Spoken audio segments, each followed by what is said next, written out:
Life is a long chain of soul-draining jobs and mindless tasks. There's no meaning, no point, no purpose. Only a series of hoops to jump through until there's no more hoops, but an open grave for you to leap in. That, in a nutshell, is the story I told myself for decades. Not out loud, but deep in my heart, I believed it to be true. Title: The Futility of It All, by Oliver Belle-Isle. You can find it in the fiction section along with most of the beliefs I held during the first 25 years of my life. The futility of it all starts with a young boy fantasizing about his upcoming summer break. As he's counting down the weeks and anticipating all the fun he's about to have during these months of sweet freedom, it occurs to him that another school year awaits on the other side. But his thoughts don't stop there. They go further along, and suddenly the entire chain of events unfolds before his young mind. Middle school leads to high school, and then university, before materializing into a job, career, family. And then his life begins to dissolve, his health and body fading until his last breath. The boy sees it unfold to completion and freezes in fear. It can't be true, he thinks to himself. There has to be more to life than school and work and paying bills until it's all over. So the boy seeks comfort from his mother.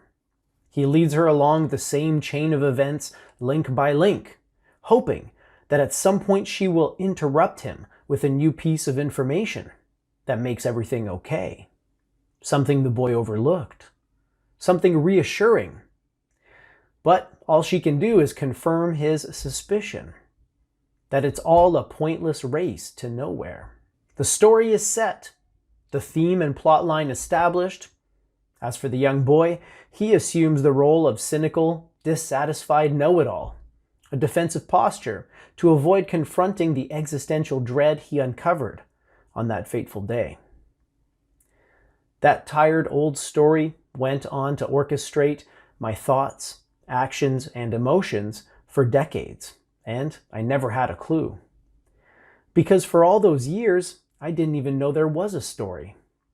All of this stuff about the absurdity and meaninglessness of life was fact, not fiction. And so it is to the character of any good story. Only the author knows it's a fabrication. I believe the term here is naive realism. What I perceive and believe is the truth, is in fact reality itself. That's the ultimate trap, isn't it? The prisoner who mistakenly believes he is free will never seek to escape his prison.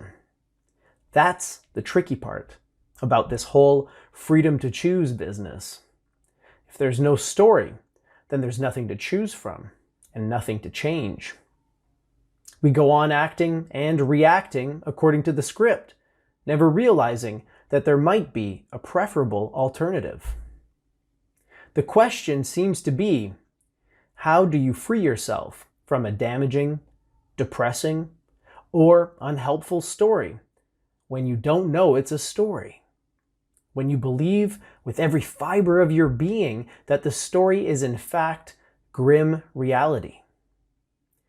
I don't know about you folks, but for me the answer was filthy, exhausting, mind-numbing work. Demolition work, to be precise.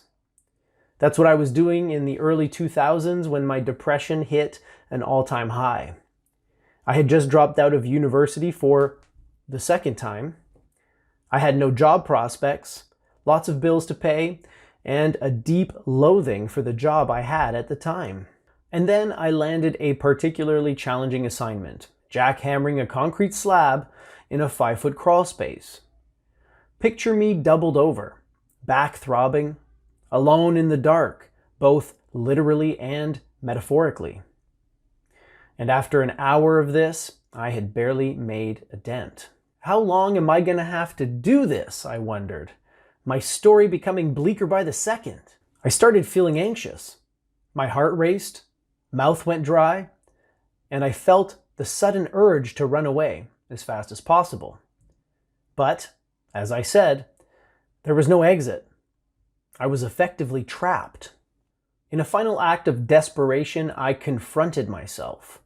What is it about demolition work that is so depressing? I asked. To my surprise, the mind, which until then had been spinning its tale of woe and misery, had no response.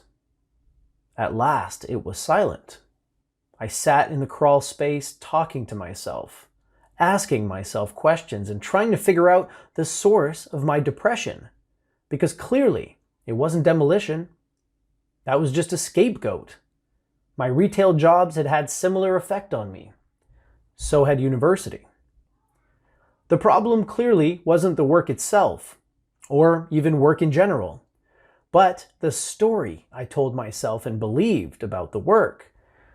And in that moment, I realized I could choose. That in addition to being a character in the story, I could also be an editor. I could find a better way to tell the story, and in so doing, experience life through a different lens. What if I regarded demolition work as the opposite of gym fees? Getting paid to work out instead of paying to use somebody else's weights?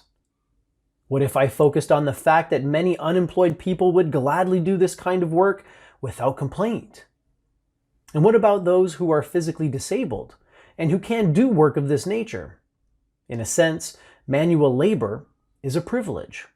Shouldn't I be grateful? So many ways to tell the story, all of them better than the original. Since my time in the crawl space, I've become gradually more and more aware of my story and my ability to change it. I filed away my first novel, The Futility of It All, and moved on to more constructive narratives. Nowadays, the plot line is that I'm not merely a character or editor, but also the author of this story, a living, breathing document whose ultimate direction is in my hands. And I've met other authors too, many of them through this channel. And from these individuals, I've learned that there are many ways to choose one's own story. The methods have been outlined for us. We need only select the one that best suits us and then use it over and over and over again.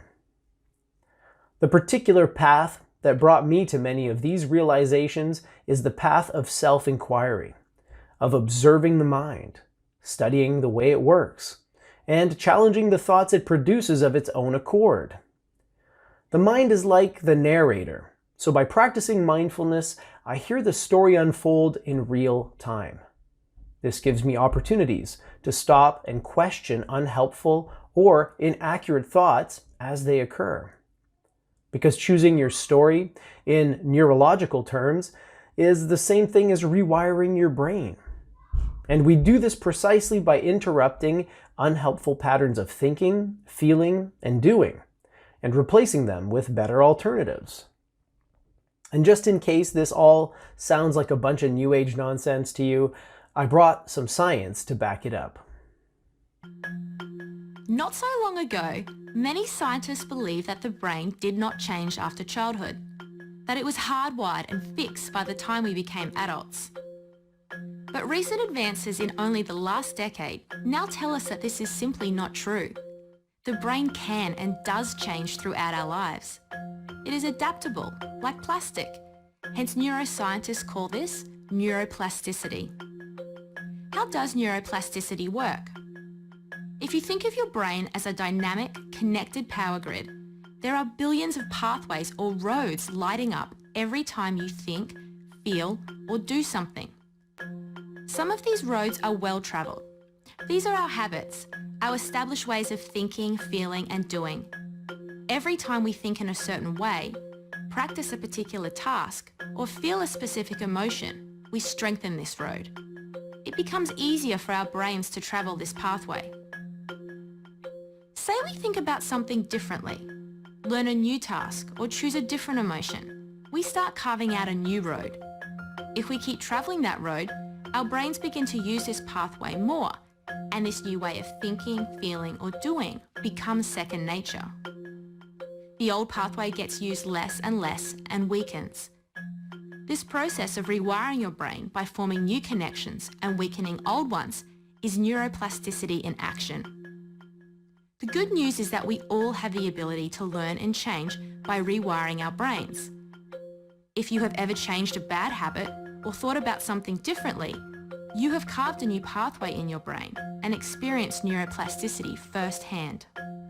With repeated and directed attention towards your desired change, you can rewire your brain.